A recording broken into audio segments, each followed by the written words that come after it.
조심하도록 하죠. 자, 그럼 1번부터 한번 우리 살펴보도록 해봅시다. 자, 이건 이제 유전 현상 중에서도 단일 부모 유전이라고 해서 이제 플러스 또는 마이너스 형에서 유전되는 경우인데, 이 경우 클라미도모나스라는 애는 이제 플러스 교배형의 그 염록체에 있는 유전자가 자손에게 전달되는 경우에 해당합니다. 그래서 일종의 그러니까 그 미토콘드리아를 통한 모계 유전하고 비슷한 경우다라고 생각하세요. 여기서 이제 뭐 모계 부계의 개념이 없으니까 단일 부모 유전이라는 개념을 썼어요. 그래서 단일 부모 유전과 관련돼서 간단히 한번 체크해 보도록 합시다. 자, 지금 이제 플러스하고 마이너스 교배형을 결정하는 것은 핵 유전자에 의한 것이고, 항생제 저항성에 관련돼서는 염록체에 유전자가 있기 때문에 이 염록체가 플러스 또는 마이너스에서 온 것이 그대로 남아있으면 그 유전자가 전달되는 거예요. 그런데 이 클라미도모나스의 경우에서는 그렇지 않다라는 얘기입니다. 일단 플러스 마이너스 교배형의 경우 자손에게서 어떤 확률로 나오는지 한번 보도록 할게요. 자, 지금 이제 여기가 플러스고 여기가 마이너스이기 때문에 접합이 일어나게 되면 플러스 마이너스 2n 핵상이 되고요. 이제 바로 감수 분열이 일어납니다. 체세포 분열이 일어나는 것이 아니라. 그러면 감수 분열할 때 DNA 복제가 일어나야 되죠. 그래서 플러스 하나 더 생기고요. 마이너스 하나 더 생기고요. 자, 제1 감수 분열 때 상동 염색체 간의 분리가 일어나고요. 제2 감수 분열 때 자매 염색 분체 간의 분리가 일어나고요. 그러다 보니까 이곳에서 플러스 마이너스 무조건 이 플러스형 교배형은 항상 50%의 확률로 나타나죠. 얘는 무조건 50%.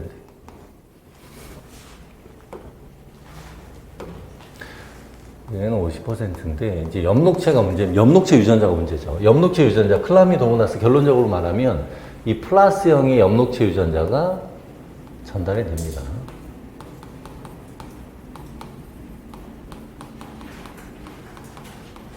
그래서 플러스 유전자형에 항생제에 대한 저항성 유전자가 있으면 자손도 모두 저항성 유전자가 있는 거고요. 항생제 저항성 유전자가 없으면, 감수성 유전자가 있으면 그대로 전달된다. 이렇게 볼 수가 있겠죠.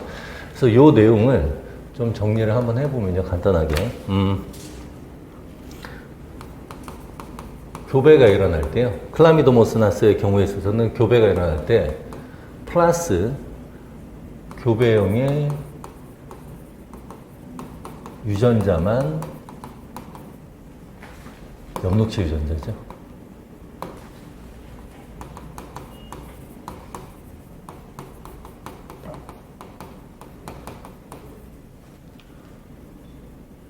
자손에게 전달이 됩니다.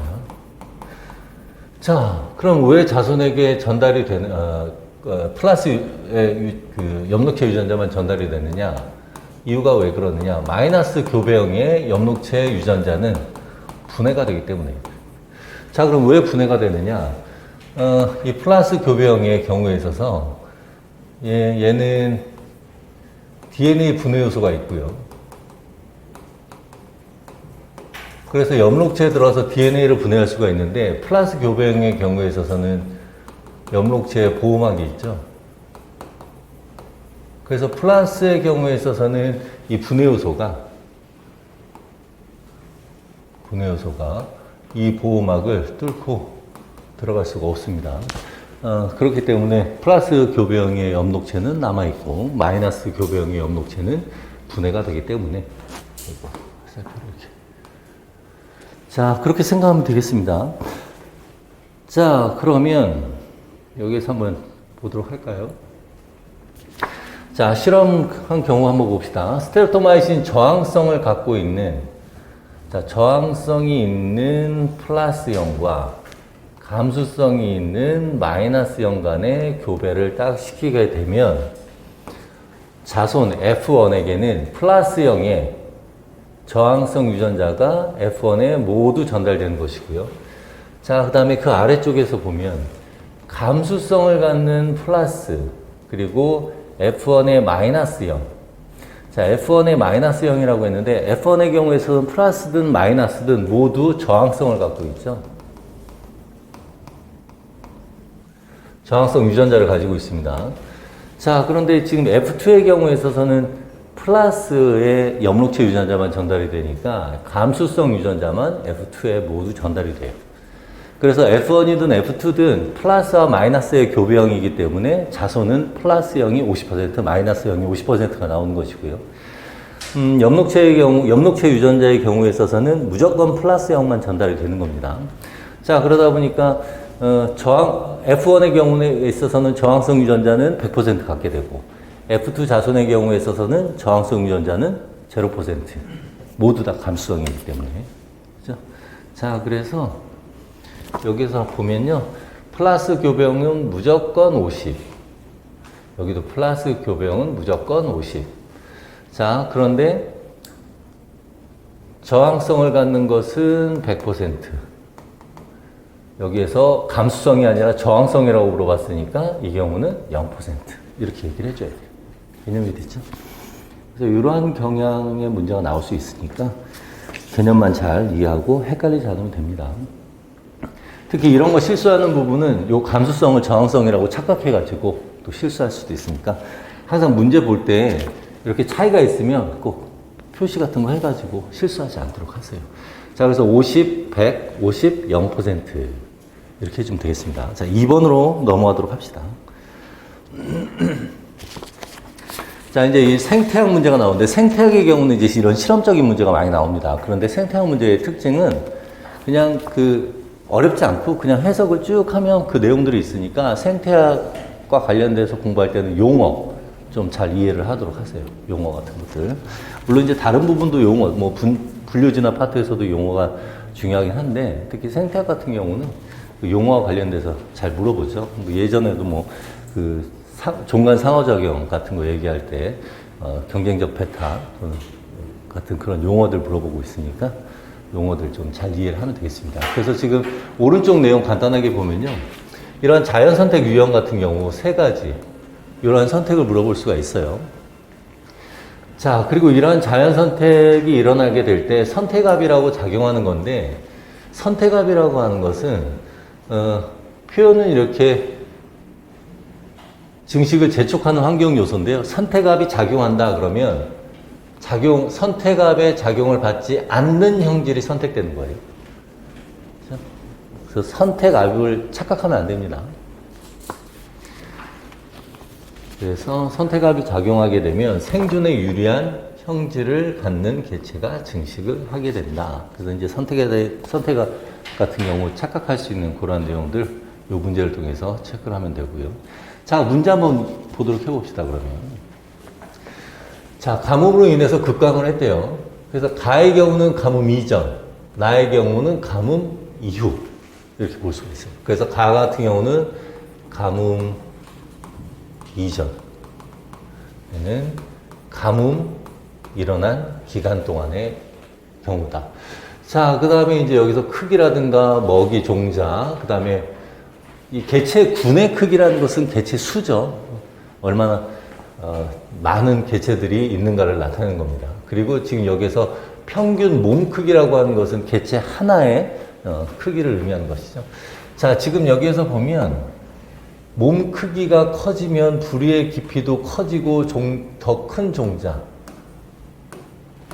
모두 다 비례하는 관계에 있습니다. 그래서 우리가 이제 하나를 알면 나머지 몸 크기라든가 그 개체의 크기를 알면 부리의 깊이 또 그 개체가 먹는 종자도 알 수가 있는 거예요. 자, 이제 가뭄 이유를 보도록 할까요? 자, 지금 이제 75년, 76년, 77년 연도가 쭉 진행됨에 따라서 가뭄이 점차 심화되다 보니까 개체 수도 줄어드는 경향, 그 다음에 종자 수도 줄어드는 경향. 그러니까 종자 수가 줄어든다는 얘기는 종자는 종류가 여러 가지가 있겠죠. 작은 종자도 있고 큰 종자도 있고. 그런데 걔네들이 줄어든다는 얘기예요. 자, 그러면 어떤 종자가 특정한 크기의 종자가 많이 존재하게 될 텐데 그것은 이제 몸 크기를 통해서 우리가 알 수가 있습니다. 지금 몸 크기가 연도가 지나감에 따라서 커지죠. 몸 크기가 커지면 아까 여기에서 비례한다고 했으니까 부리 깊이도 커지고요. 그리고 여기에서 추가적으로 종자의 수는 감소하지만 큰 종자는 그 비율적으로 봤을 때 다른 종자에 비해서 많아지는 경향. 그래서 특정 크기의 종자만 많아지고, 그래서 전체 종자의 종류, 그러니까 크기에 따른 그 수는 감소하게 된 겁니다. 그래서 얘네들이 이렇게 다 비례한다, 이렇게 보면 되고요. 자, 그 얘기는 종자가 작은 크기가 작은 종자를 먹이로 하는 개체의 경우는 작은 크기의 종자가 감소하니까 먹이가 적어지게 돼서 제대로 살아남지 못하게 되고, 결과적으로는 큰 종자를 먹는 몸 크기가 큰 애들만 살아남게 됐다. 그리고 얘네들은 모두 부리 깊이가 크다는 얘기예요. 그래서 가뭄 이전에는 A라는 부리 깊이가 작은 애들이 이전에는 많았는데, 이제 가뭄이 진행됨에 따라서 부리 깊이가 커지니까 부리 깊이가 이런 식으로 가뭄이 진행됨에 따라서 부리 깊이가 커졌다. 자, 그럼 여기에서 선택압은 어디에서 작용을 했느냐? 선택압이 작용한 그 형질을 갖는 개체수는 줄어든 겁니다. 그래서 AV, 즉 그 종자의 크기가 작은, 먹이를 먹는 부리 깊이가 작은 쪽에서 선택압이 작용했다라고 이렇게 볼 수가 있는 거예요. 선택압이 작용하는 형질의 개체수는 줄어들고 다른 쪽에 개체수가 늘어났다. 이렇게 파악을 해주면 되겠습니다. 자, 그렇기 때문에 여기서 이제 문제를 보면, 자, 환경 조건 변화로 해서 자연 선택이 일어나는데, 가뭄 때문에 크기가 어떤 종자가 많이 감소했느냐? 그러면 이제 작은 애들이 많이 감소했다, 이렇게 얘기를 할 수가 있고요. 그 다음에 A와 B 중에서 A 또는 B 중에서 어떤 깊이의 부리에 선택압이 작용했는가? 그러면 이제 A에서 작용했다. 자, 그리고 몸 크기가 한쪽 특정한 크기의 개체들만 늘어났으니까 한쪽 방향을 선택한 것이죠. 그래서 방향성 선택이 일어났다, 이렇게 답을 써주면 되겠어요.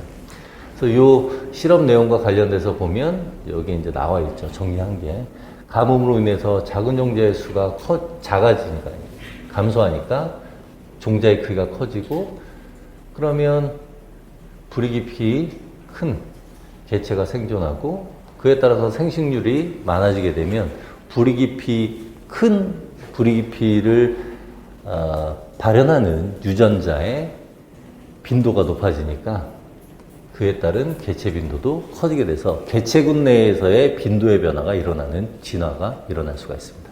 그렇죠? 자, 이 정도로 개념 잡고 넘어가도록 합시다. 좀 간단한 내용인데 이 정도로. 자, 이제 3번 한번 보도록 할게요. 자, 혈장 내 성분들은 사구체에서 이렇게 여과 됩니다. 지금 이제 배설계 쪽에서 한동안 쭉 출제가 안 되다가 몇 년 전부터 이제 대부분의 내용들이 출제가 됐어요. 그래서 여과 관련돼서 제흡수 분비 관련된 문제 나왔었고요. 그리고 배설계에서는 여과만 하는 것이 아니죠. 항상성 조절에 관련된 일도 합니다. 혈압과 관련된 것들, 또 삼투 조절과 관련된 것들, 그런 것들 위주로 다 나왔어요. 그래서 이제 또 나오게 된다면 밑에 쪽에서 출제됐던 이제 RC, 신장 청소율, 또 GFR, 사구체 여과과 관련된 계산 문제가 나올 수 있으니까 그런 부분도 체크를 한번 해보도록 합시다. 자, 그리고 지금 여기에서는 요 제흡수 분비, 여과로 인한 제흡수 분비 관련돼서 이러한 그래프 해석, 그리고 왜 이렇게 그래프가 나타났는가에 대한 개념을 좀 알아보는 그런 문제입니다. 자, 지금 이제 여기에서 힌트로 이제 제흡수 분비가 일어난다 라는 게 이제 힌트예요. 자, 그에 따라서 이러한 제흡수와 분비가 물질마다 다르게 일어나기 때문에 혈장에서의 농도와 세뇨관 내에서의 농도의 비가 세뇨관을 거치면서 달라지게 된다라는 것을 얘기하는 것이고요. 자, 그때 지금 여기에서는 이눌린, 포도당, 나트륨, 얘네들이 어떻게 변하게 될까를 보는 겁니다. 자, 여기 이제 수입소독맥이 있고요. 여기 사구체가 있고요. 여기 수출소독맥이 있죠.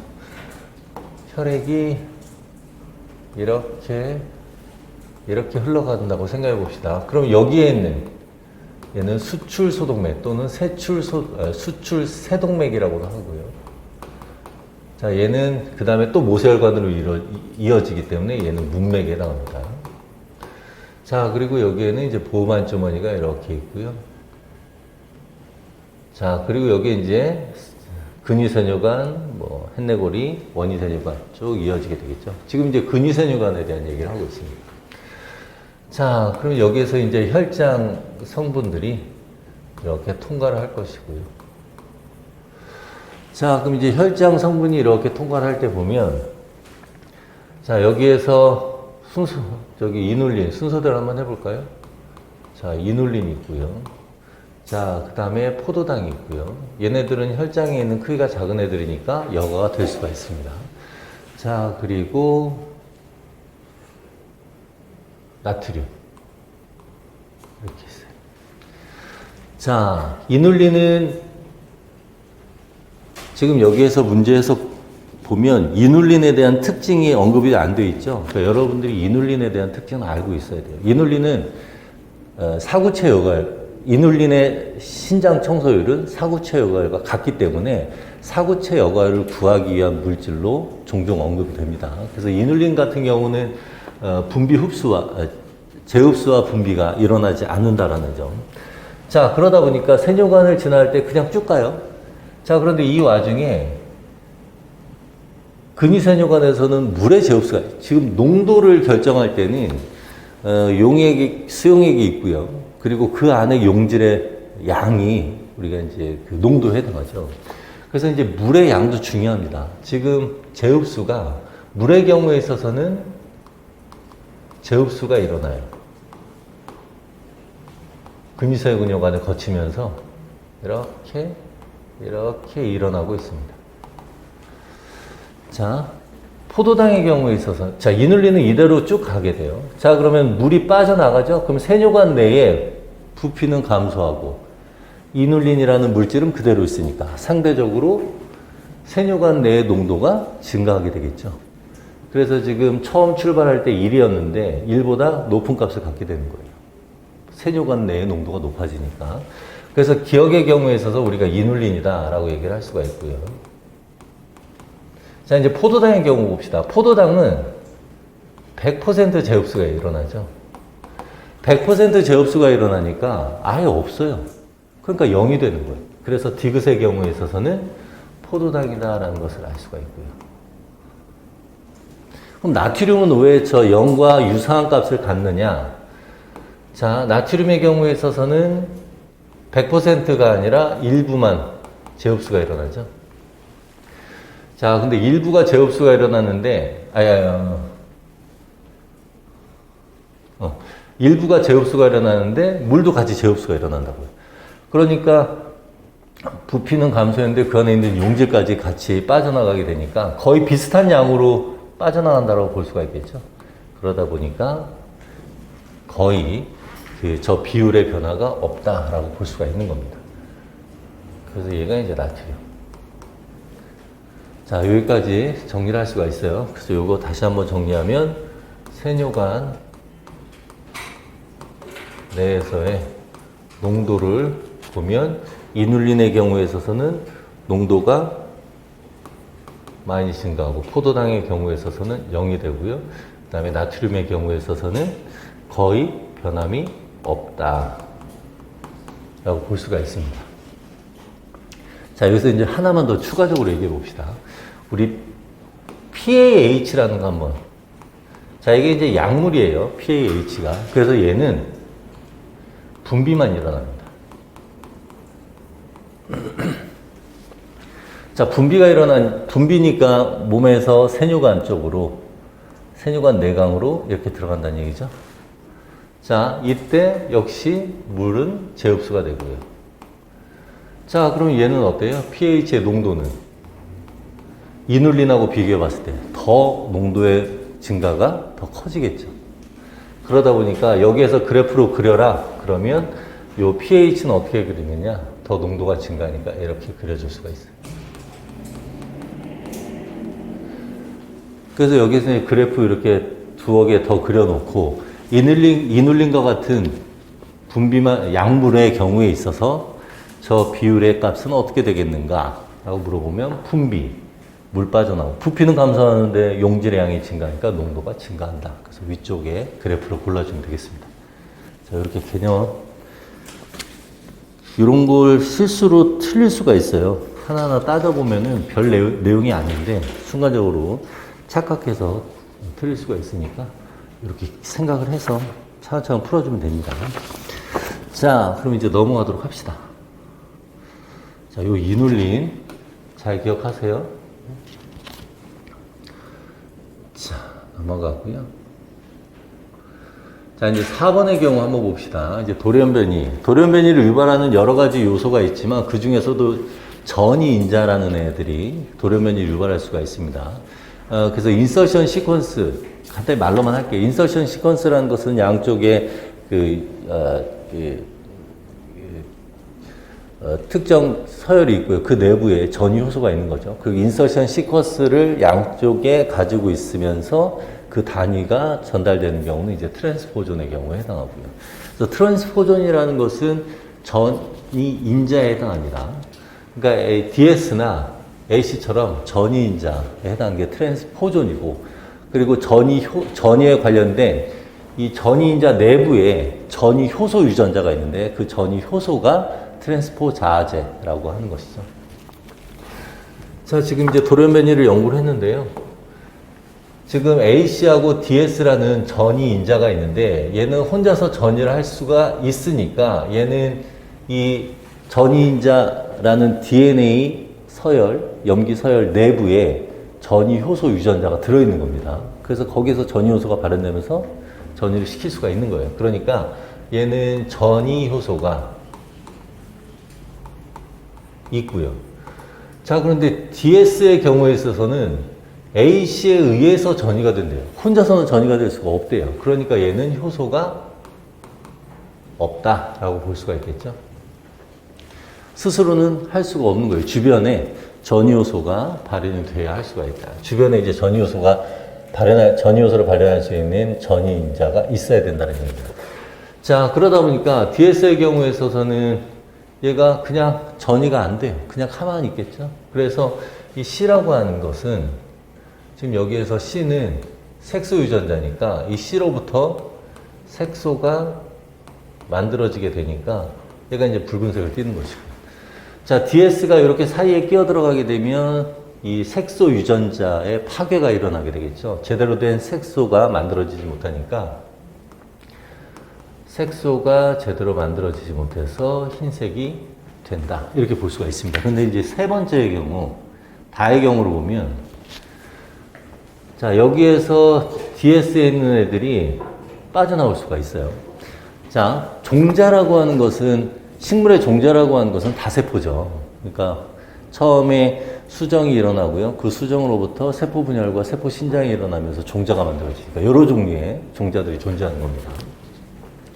자, 그래서 일부의 경우, 일부 세포가 이 경우는 색소가 제대로 만들어지지 못하니까 흰색을 나타내게 되고요. 그 다음에 두 번째, 자, 이제 세포들이 쫙 발현하고, 그러니까 세포가 증식하고 수정이 일어난 다음에 세포 증식하고 일부 세포에서는 DS가 그대로 남고 일부 세포에서는 DS가 이렇게 떨어져 나오게 되고 일부에서 떨어져 나옵니다. 그럼 일부에서 DS가 떨어져 나오게 되면 얘는 색소를 형성하니까 역시 일부 세포에서는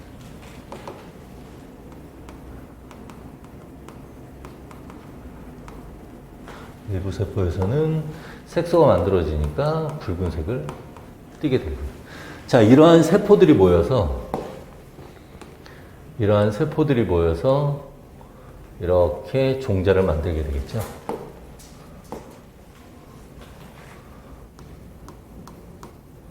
종자는 다세포. 자, 그러면 색소 유전자가 멀쩡한 애들은 붉은색을 띨 것이고요. 그렇지 않은 애들은 흰색을 띠겠죠. 그래서 이제 이렇게 얼룩이 형성될 수가 있다. 이렇게 얘기를 할 수가 있는 거죠. 자, 이 정도로. 자, 그럼 이 방식은 어떤 방식이냐? 지금 DS가 떨어져 나오는 거죠. 얘가 슝 떨어져 나오는 거예요.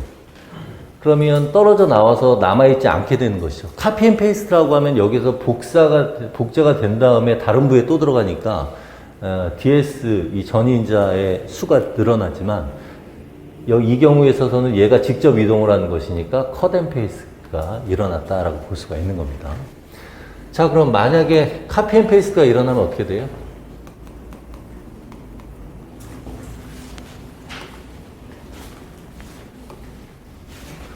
만약에 카피 앤 페이스트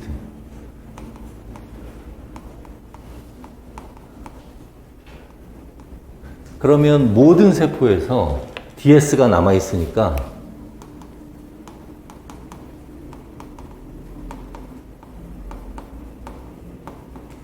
DS가 색소 C에 남아있으니까 모든 세포가 흰색을 띠게 되고요. 색소를 형성하지 못한다.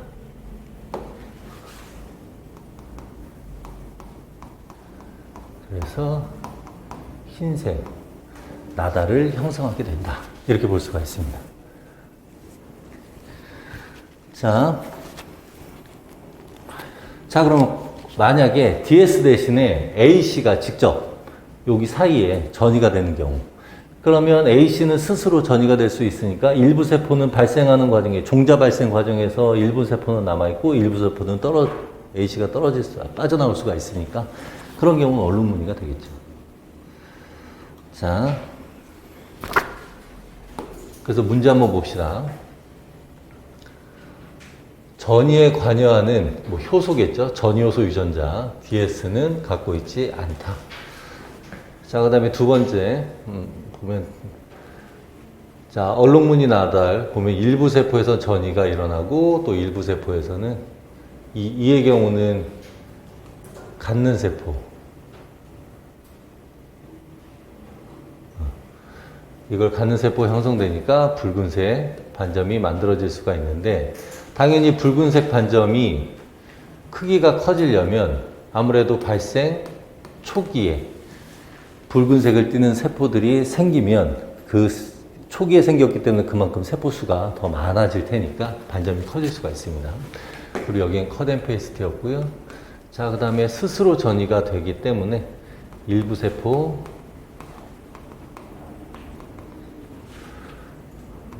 전이가 되면서 일부 세포에서 붉은색. 그럼 일부 세포에서 붉은색을 띠게 되니까 일부가 붉은색이니까 결과적으로는 얼룩무늬 종자가 형성될 것이다. 이렇게 볼 수가 있습니다. 자, 그래서 요거대로 써주면 되고요.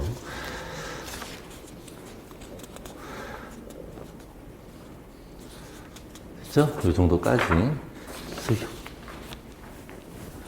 자, 이제 우리 서술형으로 넘어가도록 합시다.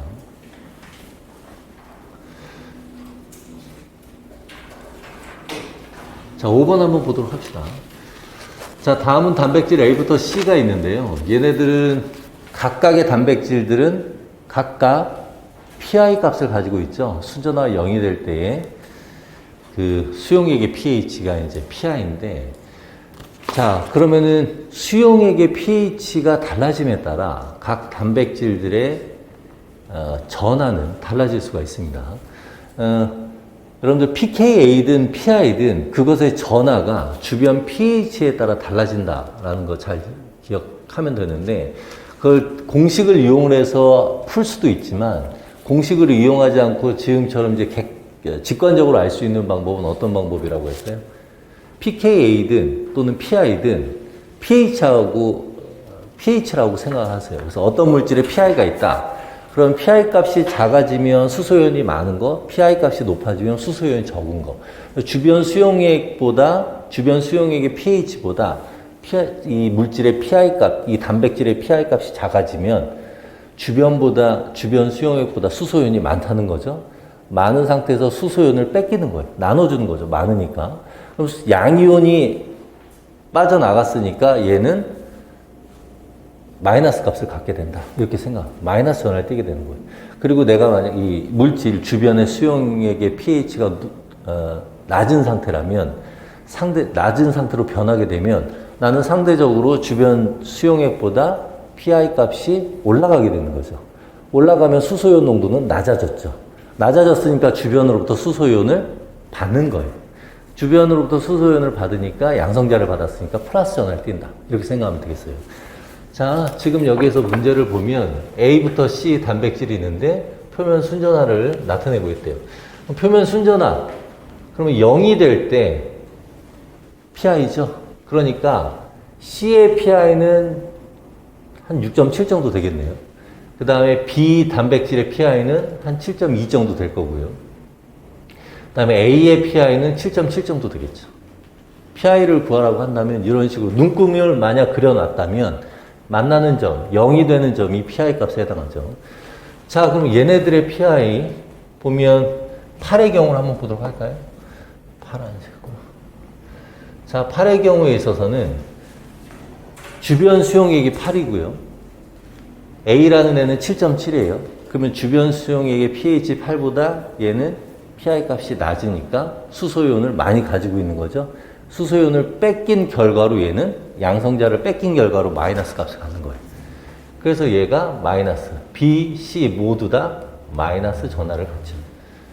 근데 이렇게 알아도 되고 지금 여기에선 친절하게 여기 마이너스라고 되어 있죠. 요걸로 바로 우리가 마이너스 전하를 띄는구나 바로 알 수 있습니다. 만약에 여기서 마이너스 플러스가 없다면 여러분들은 파악을 할 수 있어야 되겠죠. 이게 마이너스 전하, pH 8인 경우에 있어서 마이너스 전하를 띄는구나. 이렇게. 자, 그럼 pH 8인 경우에 있어서 마이너스 전하를 띄는데 지금 전하의 세기가 가장 큰 게 어떤 거예요? C죠.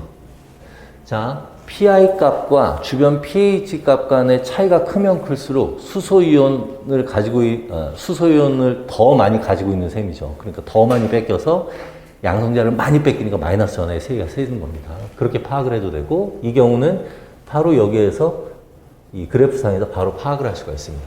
그래서 얘는 마이너스 전하의 세기가 가장 큰 것이다. 이렇게 볼 수가 있고요.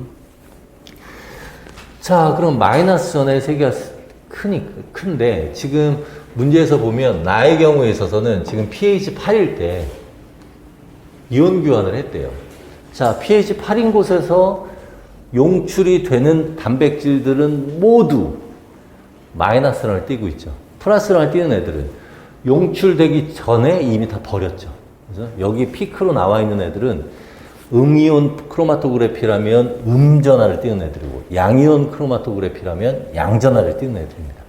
지금 얘 마이너스 전하를 띄는 애들이 A, B, C에 있다는 얘기는 단백질 기준으로 우리가 이온 교환 크로마토그래피를 정리하니까 얘네들은 음이온 교환 크로마토그래피다라는 거 알 수가 있고요. 그래서 이 마이너스 전하를 하니까 음이온 교환 크로마토그래피. 그래서 바로 여기서 수행한 이온 교환 크로마토그래피는 음이온 교환 크로마토그래피다라는 거 알 수가 있습니다. 그렇죠? 자, 그러면 지금 NaCl이라는 것은 용출시키기 필요한 거예요. 그러면 마이너스 전하를 떼기 위해서 마이너스 단백질은 플러스 전하를 띄는 수제하고 결합을 하죠. 그 플러스 전하를 띄는 수제에 마이너스 단백질이 결합을 하고 있을 때 NaCl을 처리하게 되면 얘는 염이기 때문에 Na 플러스 Cl 마이너스로 나뉘고 Cl 마이너스가 경쟁적으로 결합을 해서 마이너스 전할 단백질을 떼는 거니까 강하게 결합하고 있을수록 Cl 마이너스 농도가 Cl 마이너스가 더 많이 필요하다는 얘기죠. 그래서 오른쪽으로 갈수록 전하의 세기가 셀 때 전하의 세기가 센 단백질에 해당한다라고 볼 수가 있습니다. 그러니까 이 C가 바로 D에 해당한다. 이렇게 볼 수가 있습니다.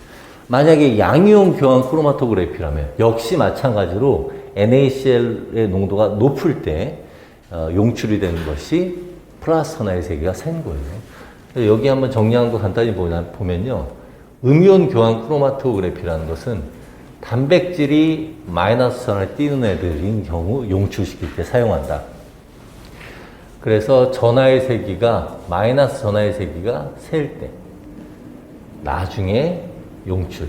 자, 양이온 교환 크로마토그래피는 단백질이 플라스원을 띄는 경우에 양이온 교환 크로마토그래피를 이용하고요. 역시 이 경우도 전하의 세기가 세지면 나중에 용출. 무조건 오른쪽에 있는 거는 세기가 세다 이렇게 생각을 하면 되는데 이때 마이너스 하나와 플러스 하나 띄는 단백질의 세기는 PI 값에 따라 다를 수가 있는데 그 PI가 음이온 교환 크로마토그래피에서는 PI가 작을수록 마이너스 전하의 세기가 세고요. 양이온 교환 크로마토그래피라는 건 플라스연을 띄는 단백질이니까 수소연을 받아야 되잖아요. 받으려면 주연보다 PI가 커야 되죠. 수소연이 적어야 되니까. 그러니까 차이가 많이 나야 많이 받으니까 PI 값이 그때는 큰 경우. 그럼 지금 여기에서 C는 마이너스 전하의 세기가 세죠. 그러니까 PI는 다른 단백질에 비해서 가장 작겠죠. 지금 여기에서 PI가 아까 여기 만나는 점을 했잖아요. A, B, C 중에 가장 PI가 작죠. 이렇게 같이 매치시킬 수가 있습니다. 그렇죠? 그래서 이런 내용들은 방금 얘기한 것처럼 주변에 비해서 내가 PI가 주변에 비해서 높냐 낮냐 그리고 차이가 많이 날수록 많이 받거나 많이 잃어서 그 결과로 플러스 마이너스 전하가 형성되는 것이고 세기도 달라진다 이렇게 생각하면 되겠어요. 하나만 알면 됩니다. 자, 그래서 이제 순서를 정해 보면 여기가 A, B, C. 요거는 과거에 문제가 많이 나왔던 그런 경향의 그 문제에 해당하기 때문에 잘 이해를 합니다. 이해하면은 별거 아닌데 이거 막 헷갈리면은 시간은 시간대로 쓰고 문제도 틀려버리니까 실수하지 않도록 조심하도록 합시다. 자, 요 정도로 하면 되고요. 그래서 이제 작성 방법에서 보면 얘는 양이온 교환 크로마토그래피.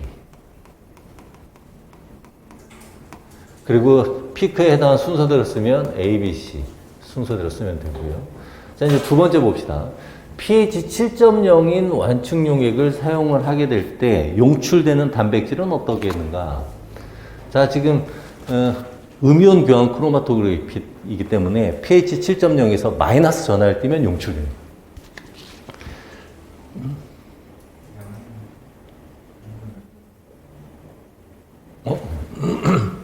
왜 그랬대? 양이온이 아니라 음이온이죠? 음이온이요. 왜 그랬지? 음이온 교환 크로마토그래피. 자, 지금 음전하를 띄는 애들만 용출이 되는 거니까 pH 7.0으로 되면 단백질의 전하가 바뀔 수가 있는데 그렇게 바뀌었을 때 마이너스 전하를 띄는 애들만 용출이 된다.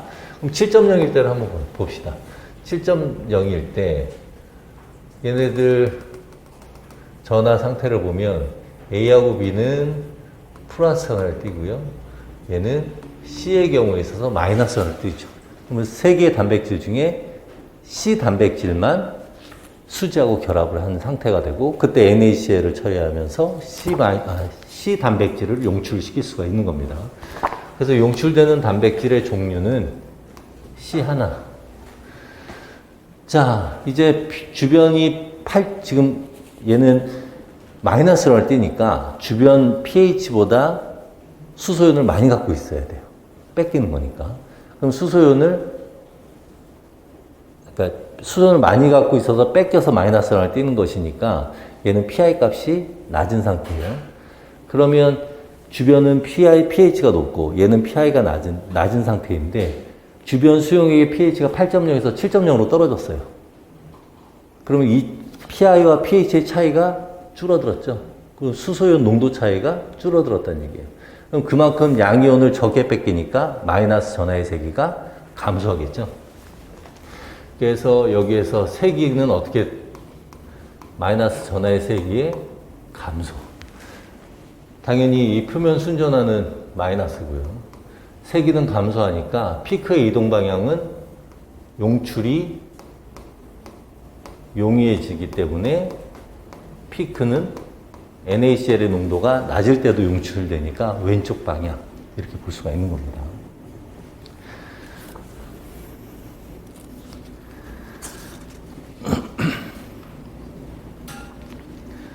자, 그래서 이렇게 개념을 정리를 하고요. 이건 요거 잘 이해만 하면 별거 아닙니다. 이것도 이제 예전에 종종 나왔는데 또 나올 때가 됐으니까 실수하지 않도록만 좀 조심하도록 하세요. 자, 그래서 지금 요 내용들을 가지고서 문장만 만들면 돼요. 얘는 음이온 교환 크로마토그래피에 해당하고 순서대로 A, B, C에 해당한다. 그 다음에 7.0 됐을 때 C만 용출되고 피크는 왼쪽 방향으로 이동을 하는데 그 이유가 무엇이냐?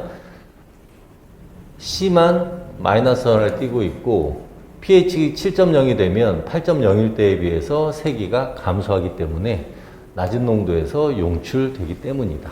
이런 식으로 그 관련 요 내용들을 적어주면 되겠습니다.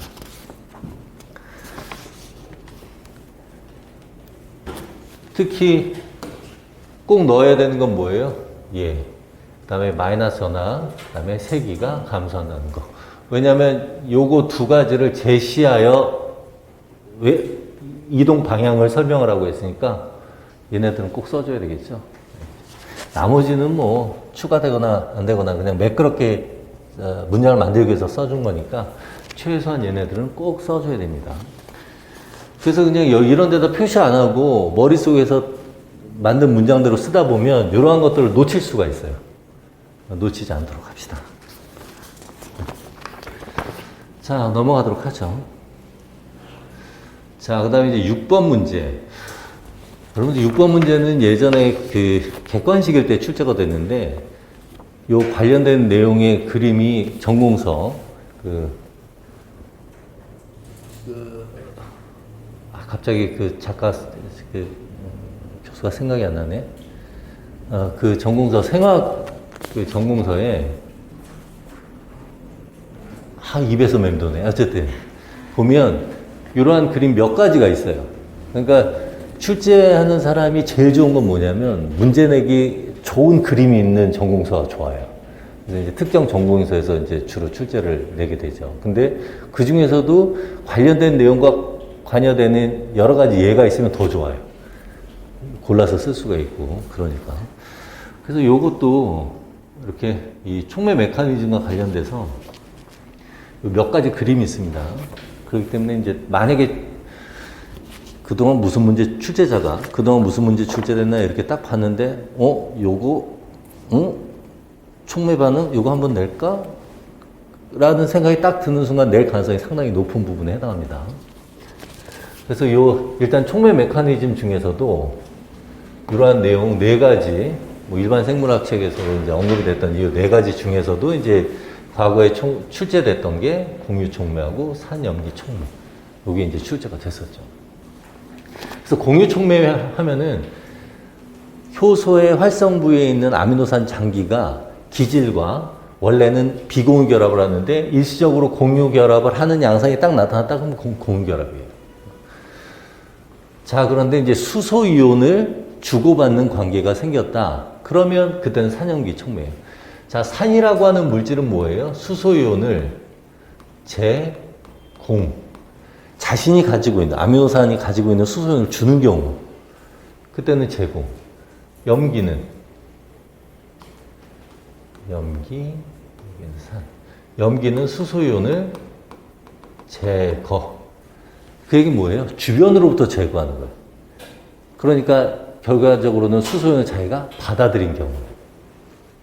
제거했다라는 얘기는 받아들이는 경우입니다.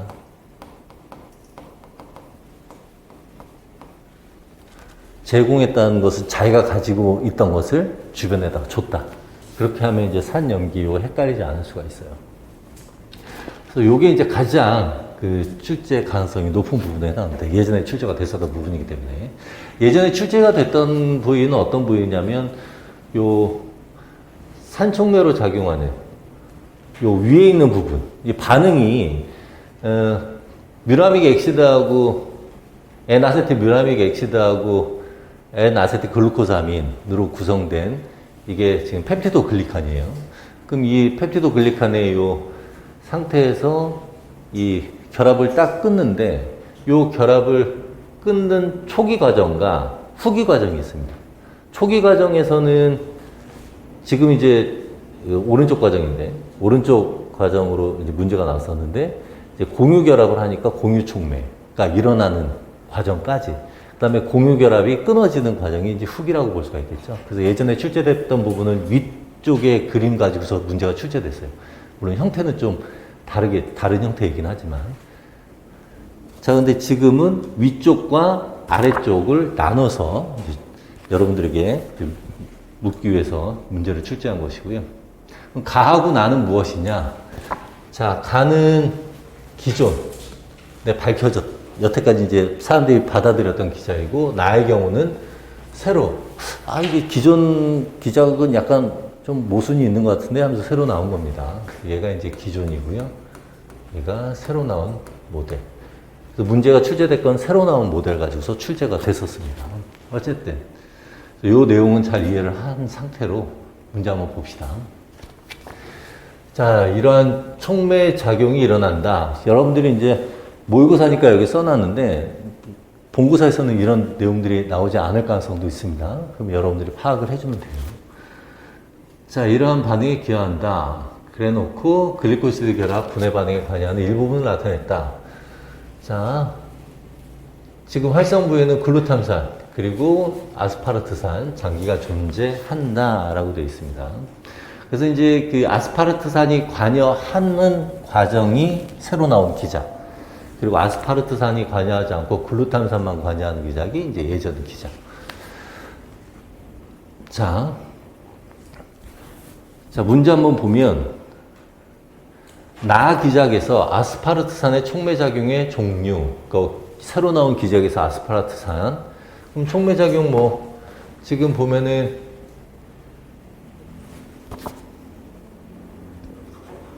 여러분들 이게 중간에 있는 그림이 있는데 그걸 생략하고 문제를 출제한 겁니다.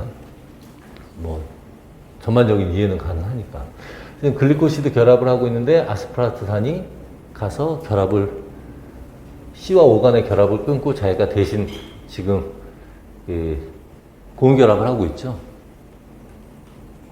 일시적 공유. 일시적인 공유 결합.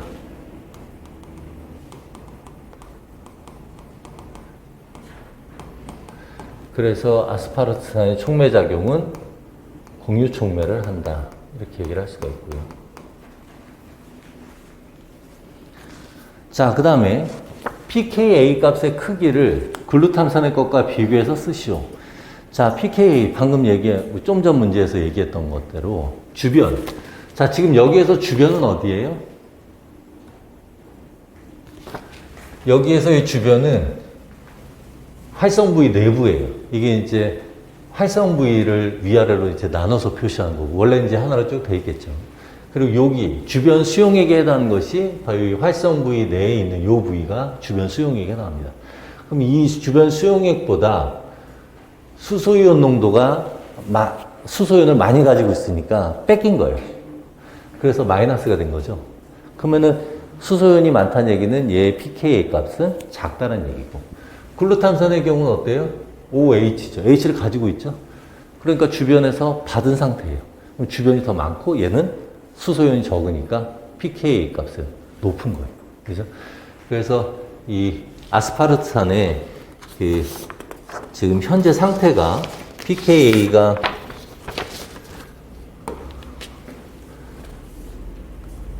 얘가 수소이온을 잃은 상태이기 때문에 pKa는 낮은 상태다. 이렇게 볼 수가 있습니다. 어디에 비해서? 활성 부위 내부에 비해서. 내부에 비해서 pKa가 낮다. 자, 그리고 이 글루탐산은 이 내부 환경에 비해서 pKa가 높다. 실제로 그 기출문제 보면은 요 아스파르트산이 4.1이다라고 이렇게 표시가 되어 있었습니다. 그러면서 거기에서는 글루탐산이 그렇다면 아스파르트산보다 높냐 낮냐 이런 식으로 물어봤으니까 이렇게 서술형으로 물어볼 수도 있습니다. 그래서 여기에서 보면 겨사슬의 pKa 값의 크기는 글루탐산 것과 비교해 봤을 때 글루탐산의 것에 비해서 작다. 이렇게 얘기를 할 수가 있겠죠. 그래서 이 내용 써주면 되고요. 자, 그 다음 밑에 그림과의 1과 2의 과정에서 글루탐산의 촉매작용과 그 근거를 제시하시오. 자, 가의 1이라고 했죠. 가의 1. 그러니까 기존 기작에서 초기와 후기에 글루탐산의 촉매작용은 어떤 식으로 작용을 하는가 이걸 물어본 겁니다. 자, 지금 얘는 H를 가지고 있었어요. 이 H를 가지고 있었는데 H를 이제 지금 이 경우를 보면 없어졌죠? 잃었다는 얘기입니다. 이제 비교를 해보면 H를 잃었구나 그렇게 보는데 H가 어디에 갔느냐? 지금 여기서 글리코시드 결합이 끊어지면서 N아세틸 글루코사민이 떨어졌단 말이에요. 얘는 지금 CO였는데 OH가 됐죠. 여기에 H가 와 있다는 얘기예요. 그래서 이 H가 이제 그림상에서는 뭐 화살표가 이렇게 돼 있는데 실제로는 이 H가 누구하고 결합을 했느냐? 그 N아세틸 글루코사민의 산소하고 결합을 한 겁니다. 그 얘기는 글루탐산이 제공을 해준 거죠. 그러니까 여기에서는 산으로 작용을 했다라고 볼 수가 있고요. 그래서 글룩넥에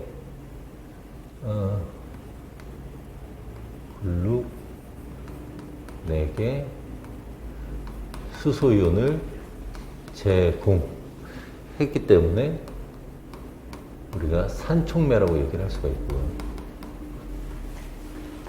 자, 그럼 아래의 경우 한번 봅시다. 자, 이제 이렇게 끊어진 다음에 이 상태로 놔두게 되면 안 되죠. 그래서 다시 물이 첨가가 되는데 이 물은 지금 OH는 그 뮤라믹 엑시드에 탄소와 결합을 하고요. 이 수소 이온이 다시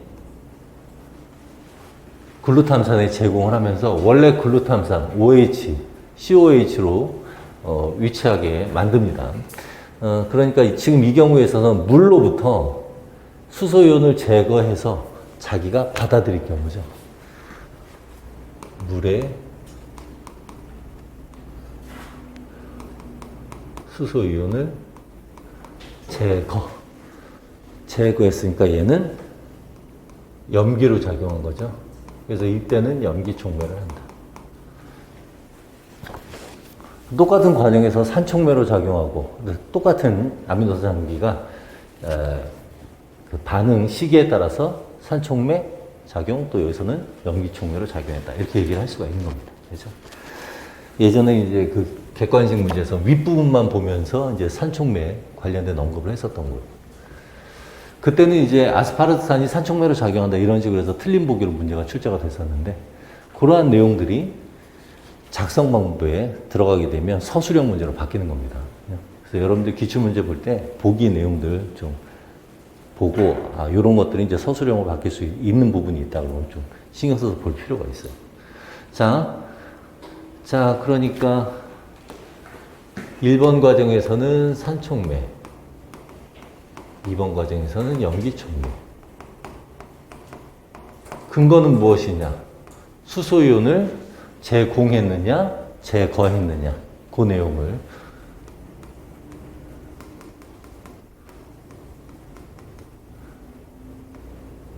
수소이온을 제공했는지 또는 제거했는지 가지고서 산촉매냐, 염기촉매냐 얘기를 할 수가 있겠죠. 자, 그래서 그 내용을 써주면 되죠. 자, 그러니까 지금 간단하게 키워드, 필요한 키워드는 요 해주면 됩니다. 공유결합성 촉매. 문제에서 이제 공유결합성 촉매라는 표현을 했으니까 문제 표현대로 쓰는 것이고요. 그 다음에 작다. 요 내용 들어가면 되고요. 자, 그 다음에 여기에서는 제공하니까 산촉매. 1번에서. 2번에서는 양성자를 제거한다. 또는 자기가 받기 때문에 염기촉매로 작용. 이런 식으로 해주면 되겠습니다. 자, 요것도 이제 가능성이 높으니까 잘 이해를 하세요. 자, 넘어가도록 하죠. 자, 근데 7번 한번 보도록 해봅시다. 자, 오페론 하면 우리가 트립토판 오페론하고 락토우즈 오페론 하는데 이제 다른 오페론들도 있죠. 요번 연도에 또 다른 종류의 오페론이 또 피트 쪽에서 또 오페론 관련돼서 출제도 됐고 그래서 여기서 이제 아라우페론이라는 거에 대해서 한번 살펴보도록 할게요. 자, 아라우페론 보면은, 자, 일반적으로 오페론의 경우는 억제자에 의한 음성, 또 활성자에 의한 양성 조절. 그러니까 조절을 하는 주체가 누구냐에 따라서 음성 조절, 양성 조절을 하는 것이죠. 그래서 억제자가 관여하느냐, 활성자가 관여하느냐에 따라서. 자, 이 경우는 이제 아라우페론에 대한 얘기인데, 여기에서는 이 아라우페론에는 아라비노스를 분해하는 효소를 암호하는 구조유전자들이 있다. 그러니까 아라비노스 이게 못한다겠네. 쟤를 이용을 하기 위해서 분해한다는 얘기겠죠. 그러니까 일종의 락토스 오페론하고 비슷하죠. 락토스를 분해하고 이용하기 위해서 라구페론의 유전자들이 그 분해와 관련된 유전자, 이게 있듯이 유사하다고 생각하면 되겠습니다. 자, 지금 아라씨라고 하는 조절인자가 있는데, 자, 이 조절이 억제자로 작용할 수도 있고 활성자로 작용할 수도 있어요. 문제에서 이렇게 앞부분에 언급을 했다는 얘기는 힌트를 준 거라고 생각하면 됩니다. 없을 수도 있지만 있는 경우는 참고를 해주면 돼요. 아, 그럼 발현 조절을 하니까 얘가 조절과 관련됐으니까 억제자 또는 활성자로 작용할 수가 있구나 했는데, 자, 얘가 아라비노스와 결합하지 않았을 때는 둘 다 결합하지만 아라비노스와 결합하면 하나에만 결합한다. 이런 내용도 없을 수 있습니다. 여러분들 지금은 힌트를 좀 준 셈이에요. 그리고 기능이 일부러 달라진다라고 표현을 했습니다. 이것도 힌트인데. 그래서 얘가 하나의 물질이 억제자로 또는 활성자로 기능이 바뀔 수도 있다. 달라질 수 있다. 이렇게 언급을 해준 거고요. 이 그림 보면은 그대로 나오죠. 그래서 지금 아라씨라는 애가 이게 전사가 일어나지 않았잖아요. 얘가 결합해서 전사가 일어나지 않았으니까 여기에서는 억제자로 또는 억제인자. 자, 그 다음에 여기서는 전사가 일어났으니까 지금 아라비노스가 결합한 상태, 이 상태에서는 활성자. 이렇게 얘기를 할 수가 있겠죠. 자, 그럼 억제자로 작용할 때는, 아라비노스가 없을 때, 억제자로 작용할 때는 음성 조절에 관여하는구나, 라고 볼 수가 있고요. 자, 그런데 이제 아라비노스 활성자로 작용하는데 얘만 있어서는 안 되죠. 여기서 지금 캡 단백질이 또 있어요. 자, 캡이 원래는 혼자 있을 때는 활성을 갖고 있지 않다가 사이클릭 AMP가 있을 때 활성을 갖죠. 그러니까 이건 이제 락토스 오페론과 같이 연계해서 생각하면 됩니다. 자, 얘가 있어야 활성이 일어나니까 아라비노스 말고 추가로 사이클릭 AMP가 있어야 돼요. 그럼 배지의 조건에서 우리가 사이클릭 AMP가 없게끔 배지를 만들면 되겠죠. 그래서 일반적으로 우리가 이제 발현 조절과 관련돼서 사이클릭 AMP가 있고 없고 배지 조성을 할 때 일반적인 경우는 포도당을 처리를 하지 않습니다. 왜냐하면 포도당이 있으면 아데니산 고려요소의 활성이 떨어지면서 사이클릭 AMP가 적으니까 포도당을 배지에 처리하지 않음으로써 사이클릭 AMP 양을 증가시키는 그런 과정. 그래서 배지에는 요 전사가 일어나는 경우에는 배지 조성을 보면 아라비노스는 있어야 되고요. 이렇게 하면 너무 글씨가 좀 그런가? 지금 요 다의 경우는 어떤 경우냐? 아라비노스 있고요. 다의 경우는 아라비노스가 있어야 되지만 또 추가적으로 어떤 경우에요?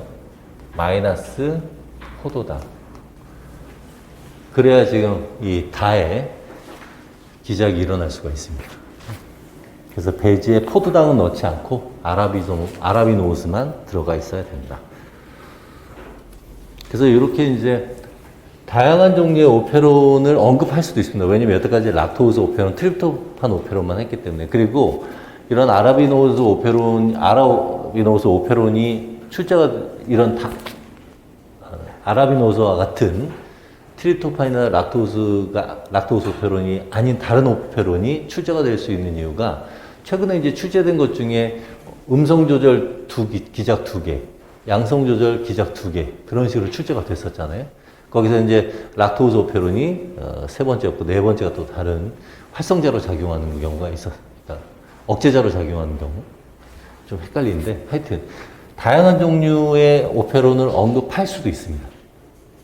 간단하게 언급을 했었기 때문에. 그런 경우는 그래도 어느 정도 힌트를 줄 테니까 너무 걱정하지 말고요. 뭐 다양한 종류의 오페론도 존재할 수 있다. 이렇게 생각하면 돼요.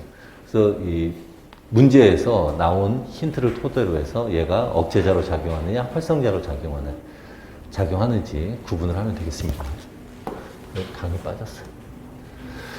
자, 그럼 작성 방법에 따라서 한번 봅시다. 나의 경우에서 아라씨는 억제자로 작용을 했기 때문에 문제에서 이제 억제인자라고 했으니까 억제인자 써주면 되고요. 그리고 조절기작이라고 되어 있죠. 조절기작이니까 음성조절. 자, 다의 경우에 있어서는 아라씨는 어떤 인자로 작용하느냐? 얘는 전사 촉진과 관련이 있으니까 활성자 또는 활성인자. 자, 그럼 전사가 일어나기 위해서 추가적인 배지 조건. 지금 여기에서는 아라비노스만 처리한 걸로 되어 있잖아요. 오탄당 아라비노스만 처리한 걸로 되어 있으니까 실제로는 포도당을 뺀 상태여야 된다. 그래야 전사가 일어날 수가 있다. 이걸 본 겁니다. 물론 이제 전사가 충분하게 일어날 수 있는 거죠. 충분히. 약간의 전사는 일어날 수는 있죠. 자, 그래서 저 내용들, 저 키워드를 써주면 됩니다. 그러니까 억제인자로 작용한다. 나에서 억제인자로 작용하고 그렇기 때문에 음성조절 기작이다. 자, 다의 경우에 있어서는 아라비노스와 결합해서 활성자로 작용을 한다. 자, 완전한 전사 촉진을 위해서는 포도당을 제거한 배지여야 된다. 이 정도로. 아라비노스는 들어가고 포도당은 제거해줘야 된다. 자, 이 정도로 써주면 되겠습니다. 아, 여기 나도 깜빡했죠. 그 이유를 쓰라고 했는데, 그죠? 여기서만 딱 끝나면 안 되잖아요. 이유를 써줘야 되잖아요. 활성이 필요하므로. 그러니까 이거는 사이클 AMP 캡 때문 요 내용을 써줘야 되는 거예요. 근데 만약에 요 이유를 제시할 걸 깜빡하고 그냥 답을 쓰게 되면 포도당 제거하면 배지 쓰면 되겠죠. 여기만 쓰면 감점 대상에 해당하죠. 그죠? 그래서 답을 쓸 때 여기서 꼭 써야 되는 것들 체크를 하고 하는 게 좀 좋은 편입니다. 그래요. 가랑비에 옷 젖는다고 이러한 부분 점수 1점, 2점 빠져나간다고 생각해 보세요. 17문제예요. 17문제에서 1점씩 빠져나오면 17점이에요. 안 되겠죠. 자, 넘어가도록 합시다. 자, 8번 한번 봅시다. 자, 장기강화작용.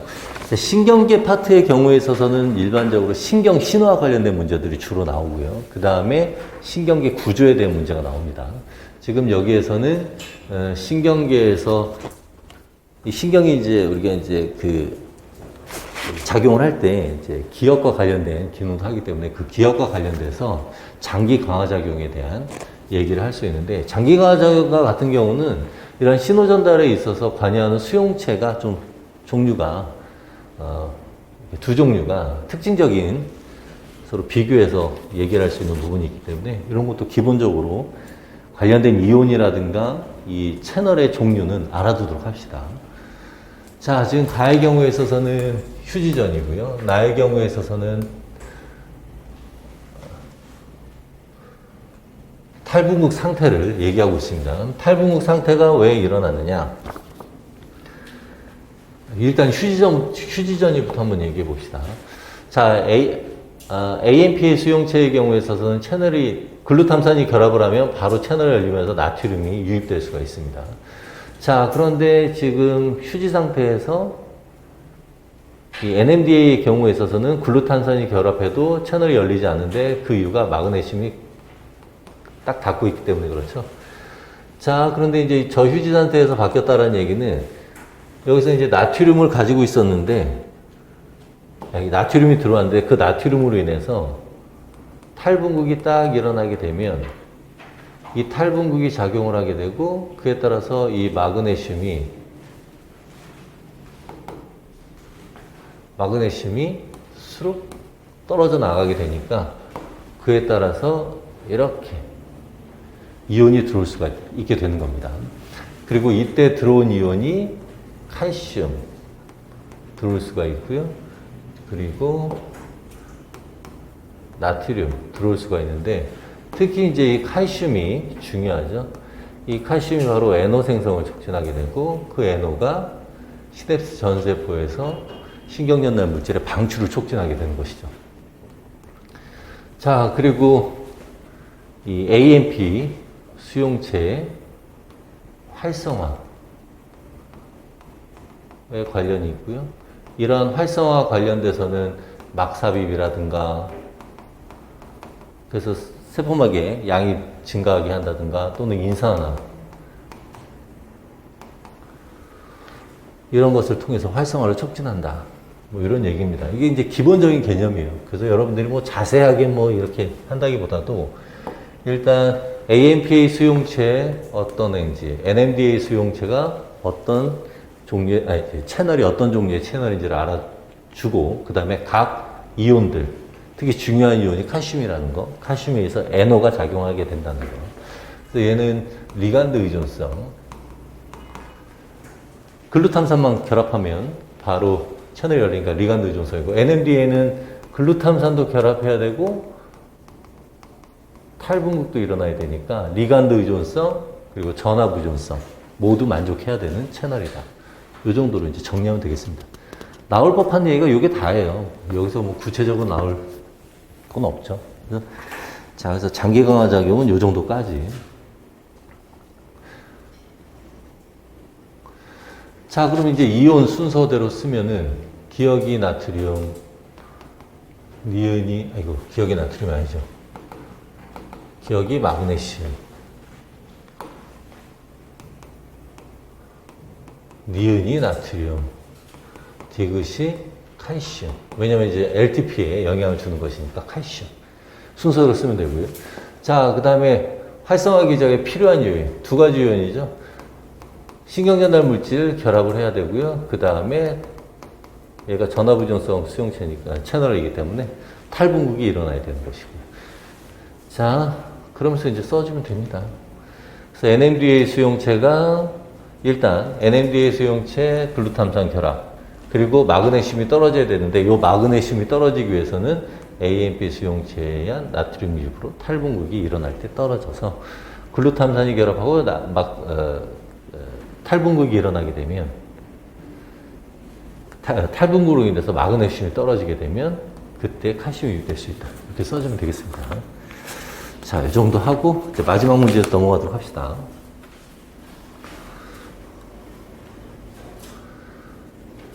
자, 요것도 이런 생태학 문제 같은 경우 거의 다 나와 있어요. 그래서 이제 그래프 같은 것도 어려운 내용은 아니니까 나와 있는 대로 그냥 해석을 해주면 됩니다.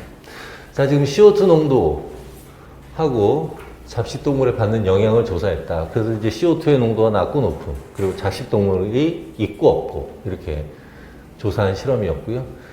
자, 지금 이제 A, B, C, D가 무엇이냐? 초식동물, 대형조류, 이러한 미세조류를 넣은 수조들을 A부터 D. 그래서 각 수조별로 조건을 달리했다는 얘기입니다.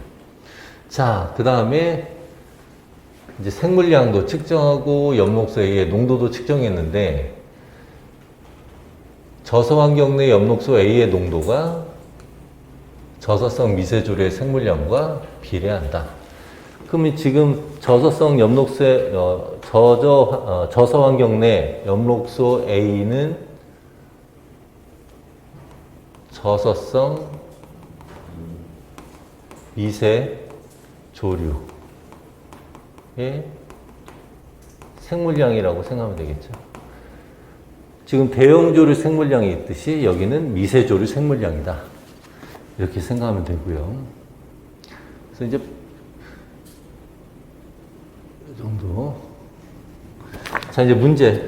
그럼 이제 이제 그대로 파악하면 되겠구나. 딱 봤더니 여기서 이제 증가하고 감소하는 증가 감소네. 딱 봤더니 잡식동물 CD의 경우는 잡식동물이 없는 경우구나. 그럼 잡식동물이 없을 때는 초식동물과 대형조류는 증가하지만 이 미세조류는 감소하는구나. 이렇게 생각하면 되겠어요. 자, 그래서 이렇게 감소한다. 자, 그럼 한번 봅시다. 잡식동물이 없을 때 지금 엽록소의 농도가 감소하는 것을 통해서 두 조류 간 상호관계의 긍정 여부를 제시할 거. 자, 지금 얘는 CD가 여기 있고 얘는 CD가 여기 있어요.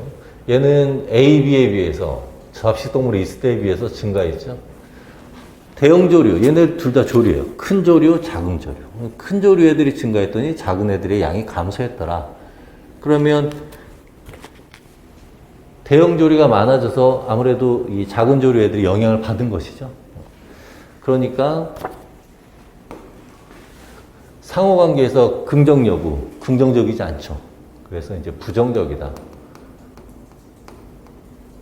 표현이 괜히 어려워 보이는데 비교하면 됩니다. 한 종이 많아지네? 그럼 다른 한 종 적어졌으니까 영향을 받았겠다라고 생각할 수가 있겠죠. 자, 그 다음에 두 번째, 잡식동물이 주로 포식이니까 잡식동물이 포식한다고 했으니까 잡식동물이 있는 경우를 따져줘야겠죠. 잡식동물이 있는 경우는 A, B 경우. 잡식동물이 딱 이렇게 있으면 얘가 지금 감소했잖아요. 감소했다는 얘기는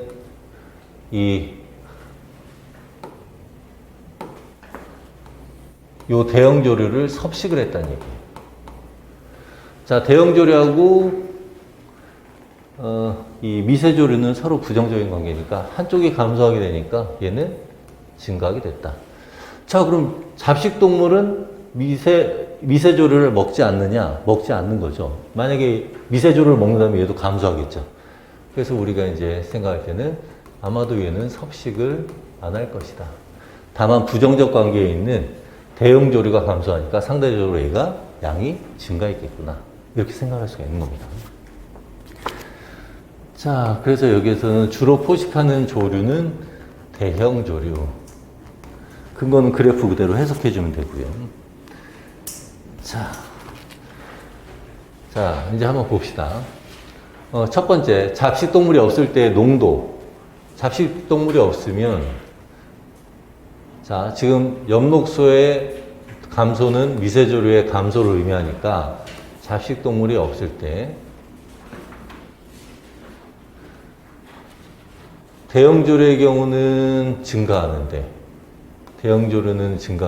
미세조류에는 감소가 일어나니까 서로 반대로 일어났으니까 서로에게 부정적으로 작용할 수가 있을 것이다. 자, 그 다음에 잡식동물이 없을 때에 비해서 있을 때 대형조류의 생물량이 감소. 하지만 미세조류는 증가. 그래서 잡식동물이 있을 때 감소하는 대형조류가 포식된다라는 것을 알 수가 있다. 이 정도로 써주면 되겠습니다.